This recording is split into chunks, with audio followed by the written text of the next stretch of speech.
So my son comes home from school right before we record this podcast, and he starts crying, and I'm like, dude, come on. I was like, bro, I got to go jump on with MDV and Gabe. Like, what's going on here? And he's like, I am underperforming or whatever. And so he got back with what are called STAR tests, and what they are is they're like these they're like regular tests in school, and Ava got back some yesterday, and she performed really well. And Caden was already like at 72% or whatever it was. It was like average, above average based on the way the critique was. He was just crying. And it's just interesting. I guess the reason why I'm bringing that up, man, is like as a kid, I don't know where I'm going with that. Actually, it's just, it breaks your heart, but at the same time, like that's the reality of life, man. You're going to get tested, and there's gonna be times you're going to excel, and there's gonna be times that you don't do as well. And as a parent, I'm like, bro, you're still doing average. You're okay, but let's start working on this. But just watch the way he was broken because he wasn't in the highest percentage. It was right before we got on the microphone. I just thought, yeah, I don't know. Yeah, it was fresh on my mind. Yeah. Caden's the best. He'll be all right. Question I have to kick off what I wanted to talk about today. Go ahead. Kick it off. I think the Caden thing was a tangent. They call that. We'll have a couple of those in this conversation, I'm sure. But here's a question for both of you. And Jason, I want you to answer first. Lance Armstrong, winner or cheater? Oh, winner. Boy. Winner. Yeah. MDV? I got to say cheater. Oh, man. We're going to have a good conversation. Yeah. No, I love this. And so the reason I wanted to start off with that is, we've been, obviously we love this idea of effort over everything. It's a big part of our brand. The three of us are so fired up about it. But, I'm so curious about your guys' thoughts on people that are so like to be the best, the absolute best in the world at anything, right? I feel like a lot of people end up straddling this line of like, what is going too far, right? What is just like putting too much on the line to get there? And, being cyclist, triathlete, like Lance Armstrong was always a huge part of my life. Like I was maybe the biggest fan growing up, and it like you still have your yellow wristband?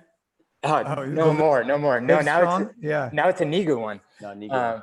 But yeah, man, I used to swim with the yellow wristband. Like I was like Lance Armstrong, like through and through. I remember I had like the professional cycling kit of like his Team Radio Shack, which is like absolutely ridiculous, right? You're wearing like a Radio Shack. Team Radio Shack. Yeah, because that was his team, man.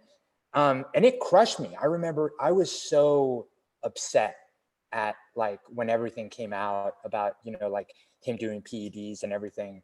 But like I've watched like every Lance Armstrong documentary like that's been put out. And I think it's just a really interesting story of like, in a sport where you're so driven by performance and there's this like atmosphere where quote unquote everyone's doing it. Like if you're that set on winning and you have this crazy like cancer story, you're trying to come back from it, and you're this like type A, like hard charger, like, are you still a winner even though you did this thing that, if you hadn't done it, not only would you have gotten second in the Tour de France, you would have gotten like 30th. So I think it's an interesting conversation. The reason why I say he's a winner, and I get what MDV is saying too. Well, I haven't said my opinion yet. So the fact that I get how you could see how he's not, right? Like, because part of it, it's kind of sad, right? It kind of tarnishes his entire like career over this. And I'd say he's a winner because first off, during that time, he inspired a lot of kids, a lot of people like you, Gabe. But dude, you don't think that guy was busting his ass every day to win the Tour de France? And he didn't just win it once, he won it multiple times. So it shows that like, it's like saying that Barry Bonds isn't like a phenom, but dude, you could give me all the steroids I want and I can't hit 100-mile-an-hour fastball. I mean, this guy dedicated his life to this. And I think that the reason why I say he's a winner is because I imagine almost all of his competitors are doing it as well. And he put in a lot of work. Now, do I think that it tarnished him? Do I think that it's super sad, but I still think he's a winner because I can only imagine how much work went into that accomplishment. And for that alone, I have to, give him credit. That's all. The question was very clear. Is this guy a winner or a cheater? And it's undeniable that he's a cheater. It's absolutely undeniable. It is undeniable. Yeah, you're right. That's the fucking question. He cheated. He got caught. He cheated. He lied about cheating. He lied in interviews about cheating with a straight face. He lied about it. if the rules of the sport were different and you were allowed to blood dope and you were allowed to take PEDs, then he wouldn't be a cheater. He'd be a winner. But the same argument goes for Barry Bonds. Unfortunately, we're not asking whether or not these guys are talented athletes. Of course, they're talented athletes. Nearly nobody in the world can hit a baseball like Barry Bonds, whether or not he is on or off steroids. That's not the question. The question is whether or not he explicitly and intentionally took something that gave him a competitive advantage over his other people around him, whether or not they're all on it or not. And he was outside of the rules. In both those cases, both those guys were. Now, the really interesting question is when you talk about, hey, is like Tiger Woods getting LASIK surgery to improve his vision? Is that a performance enhancer that should be outside of the bounds of the sport? It's kind of tricky in there. But if you're just talking cheater or winner, like it's pretty clear both those guys are outside the rules. I mean, Gabe, I have to change my position because after MDV got all lawyer on me, and he made it very clear. You asked a very simple question: cheater or winner? He cheated against the rules. It's that simple. And I get it. Maybe it's just my soft side coming out and saying, "Oh, well, he tried really hard." No, but I love this because I couldn't have scripted it any better. Like I didn't tell you guys about this question beforehand, and you both had like the perfect opposite sides of the argument, right? And there's merit to both. Like if you were to ask me that just like no prep on the street, and obviously I've thought about it a lot, I think given everything that I've seen now, like I get what MDV is saying, but I would say he's a winner just because the Tour de France is like the single most challenging sporting event out there. And just to go out there and win 7 of those in a row. It doesn't matter though.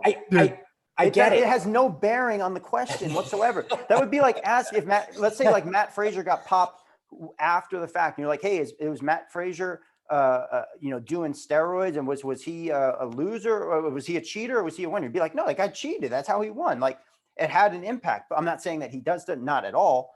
But the question is simple. It's not whether or not he's a talented athlete in a tough event. Of course, Lance Armstrong is a talented athlete in a tough event. But you're asking whether or not he's a cheater. Watch some of those interviews, man. They're fucking ridiculous. He's lying straight to the person's face. Have I ever been caught? I've been tested X number of times a day. He had the most sophisticated cheating system ever. That's how he didn't get caught until his buddies ratted on him. That's true. Side note, Icarus is an amazing documentary that if you guys haven't seen, highly recommend. Real good documentary. But I mean, on that note, like this idea of effort over everything, I feel like, and this isn't what we mean by it, but I feel like it could be conflated in this idea of like doing everything it takes to get to like a desired goal, right? And I think that there is a much more black and white line too, if you're competing in a professional sport and there are rules that are laid out of what you can take and what you can't. That's super black and white, right? But what I think is an interesting conversation is like when it comes to, even being competitive in CrossFit or, even like trying to be as healthy as possible, like where is the balance of like taking it too far to where it's an obsession that maybe you don't realize isn't the healthiest thing for you to do?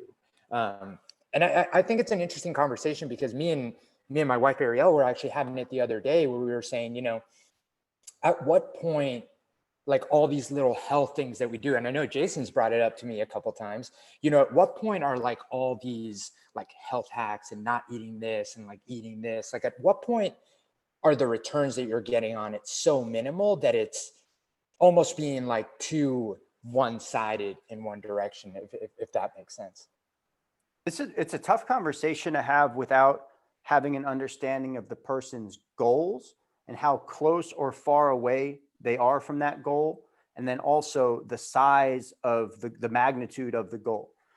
Because if you are saying that, hey, listen, I want to get really good at playing pickup basketball, you can imagine that being like a goal that's got a really wide funnel. You can do a lot of other stuff and still practice being good at pickup basketball. And you can probably go and fuck off with your diet and fuck off with your fitness or whatever, and just, practice your dribbling in your driveway, take some jump shots, and now you can go to the park and play some hoops. If you're saying, hey, I want to be a first-round draft pick going to the NBA, well, now your margins for like error outside of the goal are very, very minimal. Like, not only do you have to be extremely physically gifted, but you have to do a lot of other things to put yourself in the position to get to that draft day and be a first round pick.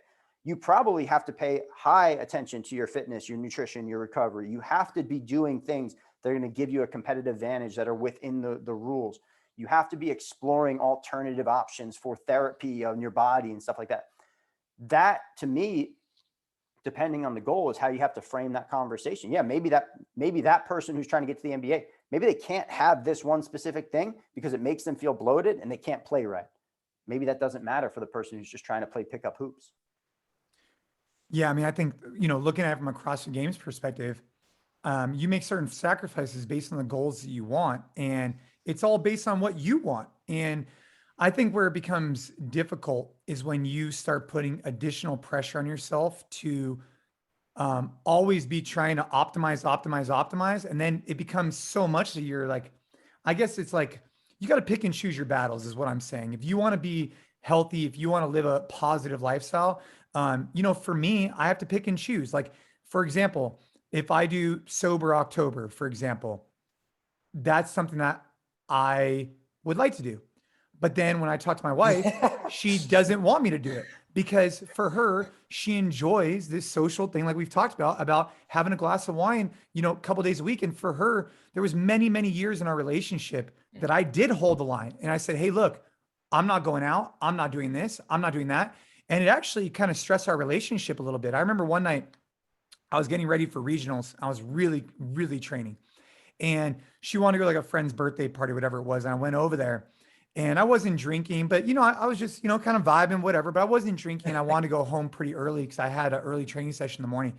And she's kind of hit her wall. She's like, Jason, like, dude, like, I get that you're training, but like, you're a total buzzkill and you're crushing. Like, I want to go out and have a good time with you. But at that point, it was good enough because I was training for regionals and training for the games and she was able to sacrifice, but she's not in that headspace right now. So I have to pick and choose the things that I want to pursue based on the overall family too. I think that's what it comes Random down side to. note. Yeah. Well, no, I think that's exactly what it comes down to. It's like every goal requires sacrifice. And I think it's understanding kind of what the, trade-off of that sacrifice is and either being okay with that or not. But I think a lot of people kind of, want to have their cake and eat it too a bit. And that's where you have the conflict of, hey, like, I want to, lose this last 3%, 4% body fat percentage, but don't realize that like that last 3-4% is going to require exponentially more sacrifice than like the first 10%. And I feel like body composition goals is just something that, our space specifically tends to struggle a lot with, because that's like the most clear-cut example of like, you can get half of the way there like in 2 weeks, and that other half might take you 2 years. And a lot of sacrifice and being super diligent, super consistent, sacrificing a lot of the, other things, having a good communication with your significant other because they might not align with those things. So I think you hit the nail on the head, Jason, with, it's about kind of knowing where you're at now and kind of recognizing the level of sacrifice that'll take. Yes. The body composition one is a fantastic analogy, because it is a really good analogy. Yeah, it is something that people think about. They want, visible abdominals. Whether or not that's important to you, I don't really care. There's a lot of people out there who go, oh, having abs isn't a big deal. If it's important to that person, then it's a big deal. So you're right. When you get to that point where you are now, below the average body fat, and you're getting to the point where you're, hey, this is lean, the sacrifices that you have to make to get down that last 2 or 3%, that's where the funnel is super, super narrow. You can't really be outside it all too much. And if you want it bad enough and, you're able to do it in your life and justify it without wrecking everything else, I think also having that kind of realistic understanding of what's going on in your life, is your marriage blowing up, or your kids angry at you because you can't have a little slice of their cake, or like you're derelict at your job because you're not showing up fueled or whatever. Like, you have to take that stuff into account, but that's like on the personal side of things. It's a great question. Yeah. And I think the personal side of things doesn't get talked about that much, because you could use it both ways. on the one hand, I've met people who are way over the top and it really hurts their relationships with their family and friends. I've met the opposite way where it also hurts their family and friends because maybe they become, sickly and really obese and whatnot. So it goes both ways. I think just having that self-awareness of that your decisions have an impact on other people. I think that's important. It's important to note. And I think the spouse significant other dynamic is an important thing that I know a lot of people struggle with. When the second apartment me and Ariel shared, I've always really enjoyed cooking and like making a meal like a thing that tastes good. And that's partly, coming up in a Latin American household. And I remember there was a point where, Ariel was like very strictly like just counting macros and very plain food. And I would cook and like want this to be something that she would like enjoy, because I know that I made something that she would enjoy, but she would have something else. And it caused a little bit of friction, but it did turn into something where, we had a conversation. I told her how important it was, like for me, like literally putting food on the table for someone that I care for is like, my love language in a way. And for her to like not want to do that for something that I thought wasn't that big of a deal at a time, I think it was important just for us to have a conversation. And now we have a much better, like, we cook together. Like I also make foods that like will fit into what her expectation is of her meal. But I mean, like everything else just comes down to having a conversation, and like you did about Sober October, right? Yeah. And like Ash and I have had a lot of these conversations over the years because, some would say I'm on a little bit more of the extreme side in terms of fitness. And, she's not. I mean, that's just not, she doesn't live and breathe it. And that's okay. That's actually, it's a good thing for our relationship because it gives us good balance. And I had to work on that for many, many years. Anybody listening to this who is kind of like a fitness fanatic, for lack of a better term, sometimes the harder you push, the more you push people away. And I think that listening and hearing what they have to say and then letting them, when they're ready, have that conversation and support them, I think is the key. Ashley, every day at 9 a.m., she's in the garage. If I walk by the garage, she pretty much stops. She wants to do her own thing. She doesn't want me there. She doesn't want me to coach her. She doesn't want me to inspire her. I could walk by and be like, you go, girl. And that's it. And that's what she wants. And that's what she's found her rhythm. And I'm super stoked. I'm super proud of her.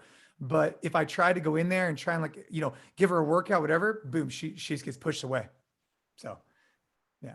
I think that, but this works on both sides of the equation too. Like, I think when you're talking about bouncing your goals off of your significant other, yeah, you have to be mindful of what that person can tolerate in the relationship, of course. But if something's really important to you too, you'd be doing yourself and probably long-term the relationship a disservice by not at least chasing it down in a responsible manner or figuring out where's the balance, because you're going to resent this other person if you go, hey, you told me I could never do this, and now I missed out on all those years where I could have achieved it, right? You don't want to be in that territory either. It's obviously a conversation about balance and communication.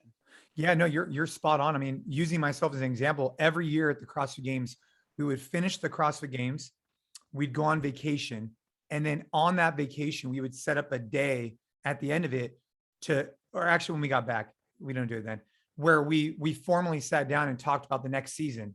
And that was important because as much as I was sacrificing, Ashton and the family were also sacrificing as well. But you're right, MDV. There'd be some days, right, where I'm like, hey, this is really, really important to me. Like, I really want to go do Team USA.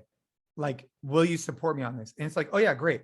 But then again, it requires a conversation. At some point, it becomes too much. But I think that's really important to acknowledge for anybody who's trying to, and this doesn't just go for fitness either, right? This is careers. This is a new sport. This is whatever. Yeah, because anything, a career, like requires a certain amount of sacrifice. It's the same exact thing. And that might cause some friction. So I think that it applies to all that.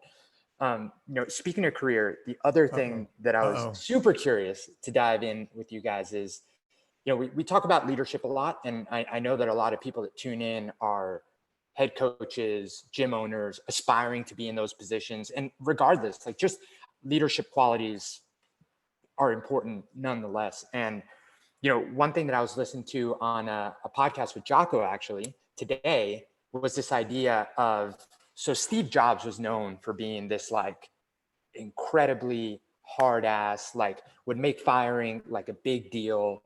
And I've heard Gary Vee criticize him because he made like the CEO role. It made it cool to be like this like mean over the top boss, right? Where you have to like storm in, make a huge scene and fire someone. And Gary Vee's on the other side where he's all about like being that empathetic, compassionate, like always leading with like love and hearing people. So what's your guys' takes? I know that those are like opposite ends of the spectrum, but you know, where does the ideal leader fall on that spectrum? I'll go first. I mean, I think there's a dichotomy, and this is a cop-out answer because it's isn't that part of his book? Jocko's book. It's his book. It's called The Dichotomy of Leadership, and it's an amazing book on leadership. But you have to balance those two extremes and find yourself having a high level of awareness of the situation, of the person, of all the different factors that you're considering in terms of how you're going to respond to something or what level you're going to take something to. I think more often than not, though, you know, in terms of leadership, the most important thing for me is that the leader who I'm following, getting in line behind, is that person is walking the walk. Anything that I'm signing up for that they tell me that they want me to do, I also want that person to be very deeply invested in. I want them to live the mission to the utmost. I don't want to see cracks in that person's foundation in terms of like, oh, well, sometimes they're over here and they talk about this, but you know, they asked me to do this over here. That kind of incongruence or that kind of like hypocrisy, I think is really, really challenging for leaders. So wherever you fall on that spectrum, I do think you have to have the ability to kind of navigate both. You have to have empathy, but you also have to be able to fire people, and you have to be able to say, hey, this is not the right place for you, or you're not right for the team. But it's a dichotomy. It's a tough role, right? Because it's a tough, I obviously I agree with everything MDV is saying. You know, I was with the Echelon Front guys, and in particular, Leif and I were having a conversation. He said something to me that really struck me. He said, if you want to be in charge of everything, you should strive to be in charge of nothing. And it just kind of struck me. So I'll just repeat that one more time. If you want to be in charge of everything, you should strive to be in charge of nothing. And it's this idea of being a silent leader. And what he was really saying is like and he was specifically talking about wartime, right? So you go into a house and any leader who's barking a bunch of orders and going crazy, traditionally, they weren't doing their job. They should just be back thinking about the next step, thinking about where the team is going next, because they already have empowered others to know what that job is and to be able to go and execute it. And so it's just something I've been thinking about a lot, is this idea of like, if you want to grow a business, right? My goal should be to be not formally in charge of anything, because I have a great team in place that already knows the mission, the culture, the vision so well that they're able to go execute and I can just show up. That's the goal. I know it's kind of tangential to what you're talking about, but you know, Jocko says a story about how they bought or rented a building in Austin, Texas, that is now their Echelon Front HQ. And Leif was talking to me about it. And Jocko had never even been there as far as I was concerned, but he didn't have to go there because he just showed up and his team already knew what to do. And so that I think from a leadership perspective is what I strive towards. And that's where I want to go to, is everybody should already be moving in such lockstep because they know what the company stands for and the vision, that nothing needs to be spoken. Yeah, that's where Jocko excels. And that's like, you know, we talk about guys like Sal Frizella, Andy Frizella, what they do at First Form. There's a lot of similar qualities there. Those guys are fucking relentless when it comes to the understanding of the culture and the enactment of it. The reason why that guy who works for Jocko doesn't have to call him up and say, you know, hey, come down here and check out the space, is because he already knows all the non-negotiables that Jocko's going to say, no, no, no, no, no, or yes. He doesn't have to worry about those things. The culture is just so deeply ingrained. I mean, Jay, I think what you said was spot on. One way that it's been said to me by a really good mentor of mine, that saying the same thing, but in different words, and I really like it, is like a good leader will have the company like rocking on all cylinders while they're there, but a great leader will have it rocking on all cylinders when they leave.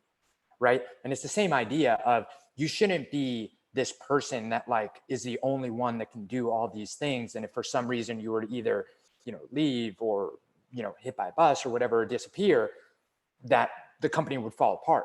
It should be that, you set up the people around you to be able to kind of pick up, and if not, just, continue to thrive. And I think that's that same idea. But let me kick it back to you. And even if you delegate and you have all these people that you trust that can do this stuff, how much responsibility is there in a leader to still have a working understanding on all the different things that he's delegated? Like, how in tune should the CEO of a company be on how we build emails to market, and how the salespeople sell, and how, the engineers build the final product? How important is that? Are you asking me or Jason? No, either. I think it depends on the size of the outfit. I think it depends on how mature the organization is. Hopefully if you are the leader of a humongous organization, you've developed people over time who really truly understand how you want to operate and all the different bits and pieces and what's important. And then they operate in a way that attracts people underneath them, and operate people that attracts underneath them. So it's like the entire culture of the company has been set by you in some way, shape, or form, or at least you have a really strong hand in it. And then down the ladder, it's continuing to develop that way. But you have to still be in charge of all the things that keep that engine going. You can't just say, all right, well, I set the flywheel and I never got to spin it again.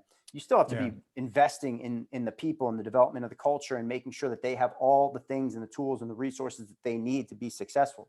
But in a smaller company, if you're a 10-person outfit, yeah, goddamn, you should know probably just about everything that goes on, because if that one person leaves, there's probably not a long list of people that can back them up. And you're also probably managing a lot of those people day to day or hand to hand. You have to have an understanding of what they do, or else they probably don't have as much respect for you in a way that they are going to do their job to the utmost, because they can tell you this whole like, oh yeah, we did this. And if you don't know what their job is, or if you have no idea how to perform it, they can just be feeding you a bag of lies. So I think it kind of depends on the size of the company. Like looking at our company, it's really interesting because like I feel like I have a general idea of most roles because I've done a lot of them at least at some point along the journey. But take for example like our app and our software engineers. I have almost zero visibility in what it's like to build out an app. So when we say, oh, we want to create a new program called NC Flex, and they say, hey, it's going to cost this amount of dollars and it's going to take 40 hours. I'm sitting there like, okay, like I have no idea. And that is not comforting as a leader, so this idea that I think for me, at least, I want to have a general idea of as many things as possible within the business without being so involved that you're now micromanaging and whatnot. But I mean, just talking about, again, using the software engineer as an example, that's kind of, it's not fun to not know how many hours it actually takes to do something. If you have a baseline understanding, like example is that first form, they have everybody start at the warehouse. And I think having people start at the warehouse or having people start on the floor coaching or the front desk, it gives you a good idea in our gyms of what the product is like. So as you navigate into other areas, you have that kind of mutual respect and that framework to go off of. Something else to think about from a leadership perspective is like, I've also made the mistake where I was completely hands off, like way too hands off in some areas.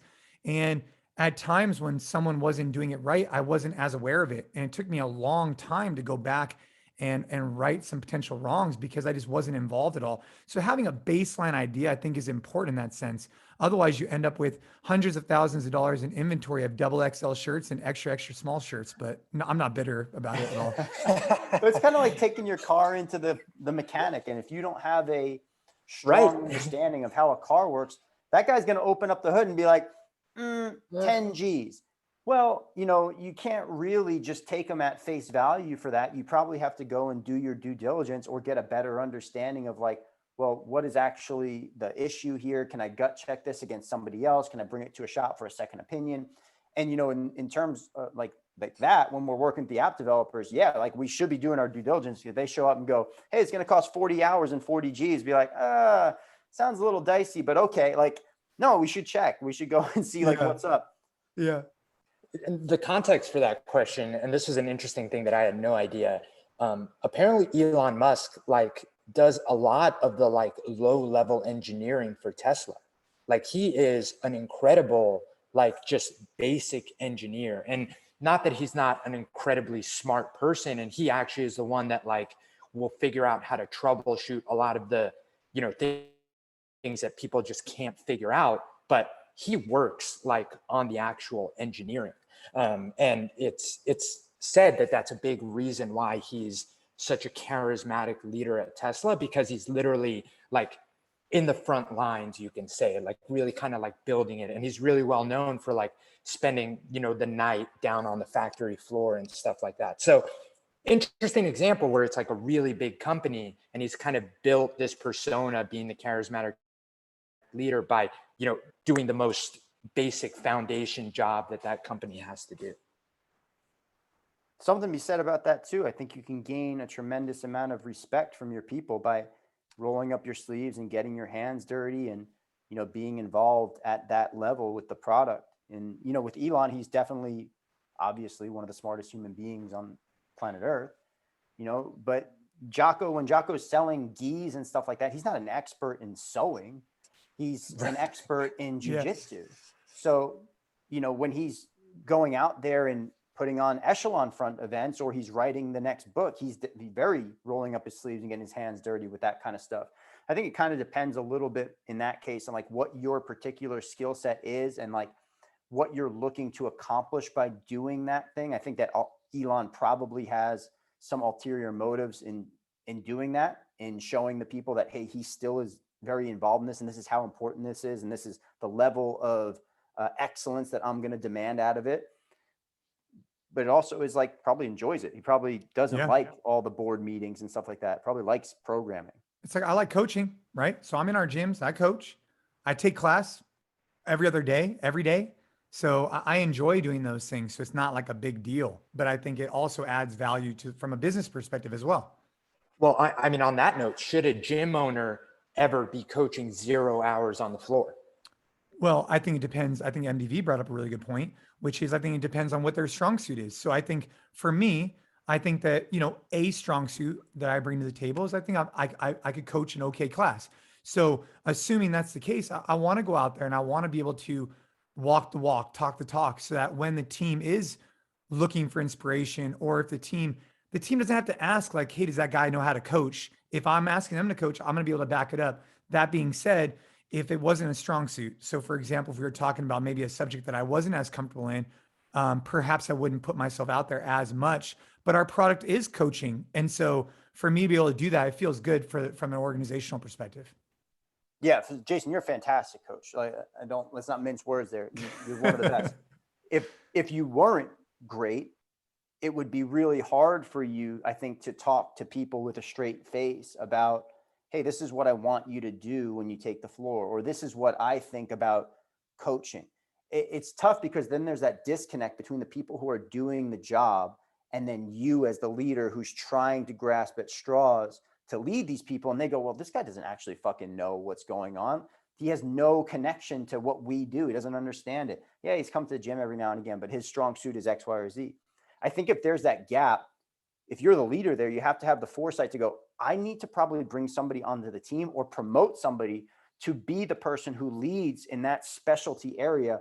And what I'm going to do is I'm going to manage that person in a way that I manage these parts of the business, which are my strong suit. You report to me on these parts of the business, and let's collaborate on what we think the vision should be for coaches in our organization, as opposed to trying to just like force yourself into a square peg round hole type of situation. Yep. So this is going to seem like a huge tangent, but I promise it. I like tangents, bro. My throat hurts so bad from getting a gi cut across it earlier this morning. And so we got to talk about that later. Yeah. Oh gosh. Oh, man, talk about a tangent. But all right. So here's a tangent, but it'll circle back to what we're talking about. So Ariel and I have started watching Survivor every night. It's like our show. We're going back and watching old seasons of Survivor, and it is phenomenal. Such a good show. Dude, it's so great with the kids too. It's such a family friendly show because it's such a good show. It's like, it's wild, it's cool, but it's not like, you know, it's not a bunch of like whatever. They Yeah, did it's have, not too there was some steamy stuff in a couple of seasons, I think. Oh, Stevie. Yeah. Maybe the older seasons, maybe they've had to clean it up. But I think what's been super interesting in the seasons that we watched is just like really looking at like the team dynamics and how like having a full team of type A's always goes wrong, right? Like having a bunch of people that just like everyone wants to like steamroll their way, like they always just lose. It's like it's surefire. Like I can tell if a tribe is going to do bad because it's all these like pompous like people. And I think that obviously team dynamics applies to running a gym, running a business, running a company. And I was wondering, have you ever considered, because I know some companies do this, where they actually run their team through personality tests to kind of see where everyone falls on certain personalities. And there is a science to like a certain like mix of people that should work well, because it shouldn't be a full team of like 10 type A's. There has to be number twos in there. Have you ever considered that? I'm just curious. Did we do that a long time ago? Do you remember? We haven't done personality testing. We do self-evaluations, we do feedback and stuff like that. But I don't think while I've been at the organization, we haven't done anything like what's it called? The formal one, like I can't off the top of my head. The big five. Well, now that you're bringing it up, actually, I think that's something that'd be fun for us to do. We should look into that, but we have not done it. But I mean, obviously, I agree with you, Gabe. I think that I do think Survivor is super interesting, especially for the kids to watch, because they're seeing some strategy, they're seeing some physical tasks. I mean, one of the things that I liked about, there was a new episode the other night that the kids were watching. There was a woman and a guy who were having a really tough time doing some physical tasks. I said, hey, like, that's why every day we just got to sweat once a day and move our bodies, because if we need to go do a physical task, we should be able to do it. Plug for fitness, of course, as I'm watching that, but you get to see the way they're strategized behind the scenes, which I think is really cool for the kids to watch. But that's a great show. And there's quite a bit of life lessons that are built in there randomly that I could just kind of spew at the kids as we're watching. I didn't even think about it being so great for kids, but I love that. It's phenomenal. It's MDV. Yeah, from a personality perspective, I think one of the best things that you can do is work with somebody who's the polar opposite of you and learn how to work with that person and have a productive working relationship, because it's easy to get along with people who are similar to you. At some point, you might reach an impasse where you both want to kind of steamroll one another if you're both type A. But generally, type A people kind of understand how type A people operate. Yeah, you might reach this flexion point. But if you're a super type A person and you're faced with a super type B person and you're trying to get the team to the same goal, sometimes that's really, really challenging, because I'm more of a type A person, but I've worked with a lot of type B people, in particular at Reebok and then other companies that I've been with. And, they don't have the same type of personalities. They don't work the same way. They're typically very creative, a little bit more open. They like, when they see a wall, they don't see a wall. They like visualize what's on the other side of the wall. And like problems don't really exist. Like all these kind of like areas to get around them.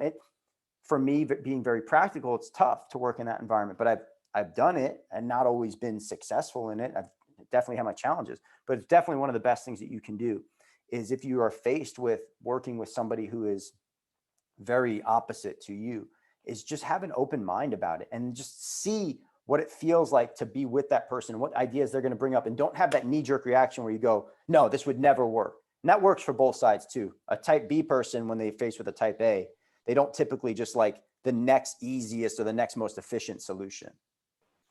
Yeah. And I feel like there's so much value in, if you are a leader and a manager, like, and you're a type A person, having to manage some people that are, more, and again, like I sometimes there's this like type A better, higher achiever than type B. It's just very different ways of approaching goals and thinking. And I think that that split tends to happen a lot between exactly what you just said, like creatives and more like just process driven, like there needs to be an SOP for this. Like there needs to be structure. I need to see 3 steps ahead of what's going on, as opposed to like, well, my creative process is this, and that. And it can be tough to. So am I a creative or am I, I'm not, I'm in these SOPs. Oh man. I don't know what Jason is. You're more of a type B person. In my opinion, you're more of a type B person. More type B in business, I think, but that's just my opinion. Yeah. Yeah, because I think type A is just like what we asked last time we spoke, like wanting like discipline and rigidity and like repetition and like knowing where it's going, as opposed to wanting to like, hey, I'm going to figure out the day as it goes. And there are some things that I know I need to get done, but how we get it done, like it'll kind of be more of a river, less of a plank. These guys just dropped off so we brought up the rep rig from down south and I'm putting it in my garage and they call me like, hey, we don't do this. And it's like, well, dude, what do you want me to do with this rig? I'm like, so they just like throw it in the garage. I get out there. I'm just like, shit, I probably should have given them better direction because zero direction. And now I have this big ass rig that I got to figure out what I'm going to do with because I think I'm going to swap out for the other rig. But anyways, that's a good point. Be more direct. I would have had to be there and like watch them unload it and like, that piece does not go there. That piece goes over here. Yeah. It's off by an inch. It's like, hey, bro, just like, dude, you know what, man? Just like throw it somewhere. Like, I'll figure it out later. It's all good. Oh man, that's good. It's really interesting stuff because I think that the core team at any company or even a team in competition, Jay, which you probably have a ton of experience with, like it has to have the right dynamic. It has to like gel. You guys have to be in lockstep. And one super interesting thing that I heard last week on how I built this for Kayak, the travel website, because Kayak, when they like started, were a tiny team versus like Priceline and Expedia that were like huge companies at the time. And I love what the founder said. And he said that, they say that like your top 10 people do the majority of like the work and like get you in the direction. And he felt that his 10 were just as good as Priceline's 10, as Expedia's 10, good. That's if not better. So he didn't care that they had, 2,000 people under that. He just cared that he had these 10 people that he'd match them up against anyone in the space. And I love that. Because I think we have an awesome team. I think what they say is like 10% of your workforce does 90% or 80% of the work or something like that. I think that's what but same idea, same analogy, right? Is that if you have 10 people that are moving in lockstep together, I think where it starts with though, when you talk about teams, whether you're competing, like I've had to compete on different teams for like CrossFit and Team USA or team series or different things. Ultimately, what the foundation is that we don't know these people that well. I mean, over time you get to know them, but they're from all across the country with different backgrounds, different ways of being brought up. But I think that where you start is this idea of mutual respect and communication, right? So you start off with this framework. Hey, we're going to respect each other. We're going to listen to each other. And from there, the sky's the limit, assuming you guys, can communicate effectively and work together. But I think that's the framework, at least from a competitive perspective, that you both know that you earn the right to be on the team. There's a mutual respect. And so you trust each other and then it goes from there. I love that. I also think you have to have a mutual understanding of the common goal and then a mutual understanding of like the general culture in which you're going to try to achieve that goal through. Because even if you have a mutual respect and understanding for the people, hey, we're going to win this competition and one person's, the way that I'm going to win it is I'm actually just going to meditate the whole time. And well, I can respect you for that, but like that probably doesn't jive with how we want to work together. Can you do some thrusters over here, please? Yeah, exactly. Right. So I think that communication and respect, very important. Obviously, you have to have that. That's like showing up, but common goal, understanding. Yep. But also what kind of culture are we going to have in terms of us getting there and some of the tactics? Really cool question. I also love that quote. It's a great quote. Yeah, man. And I mean, that's all I had planned to talk about today, but that's just to say that like, I think our 10 at NCFIT, I'd stack them up against any 10 in the fitness space. I'm pumped to be here, pumped to do these every week. I give it a 10. Remember Varsity Blues? You remember that MDV? No, I haven't seen that movie in forever. Man. Wait, never mind. There's going to be somebody listening right now who's going to be like, I know exactly what he's talking about. Anyways. I was going to ask you guys whether or not handstand push-ups are necessary, but we can save that. We can save that for another time because that got some people fired up. Let's save that for another time. Oh, all right, dude, that'll be the to be continued. I love it. Ooh. Dude, love doing these. Yeah, we got to do these on a regular basis. We got to figure out what we're going to call them. EOE 1, EOE 2. I don't know. I don't know. We'll Maybe we should figure it put out. something Noodle on it a online. little bit. Maybe we should put something online and see what people think. There you go. But handstand push-ups next week. I'm excited. Thanks, do guys. it. Handstand push-ups, the most controversial movement in CrossFit? No. Ooh, Ah. probably kipping handstand push-ups or kipping pull-ups would be probably Overhead squat? No? no. Not even close to the kipping controversy. I think when people, if you're talking about like what a Globo gym person or like a traditional fitness person would close their eyes and go, what does CrossFit look like? They would picture somebody flailing on a bar wildly doing kipping pull-ups. Cheating pull-ups. Oh gosh. Yeah. Hey, you know what? Next time we do this, we should talk about the kipping pull-up and handstand push-ups, in particular, kipping handstand push-ups. That one I think is another layer past the traditional handstand push-up. Oh, for sure. Dude, some of the stories about kipping handstand push-ups are just completely gnarly. Unnecessary. Anyway, yeah. Let's talk about it next time because we're going to go deep if we do it right now. Awesome. All right, guys. Thanks, man. See you guys.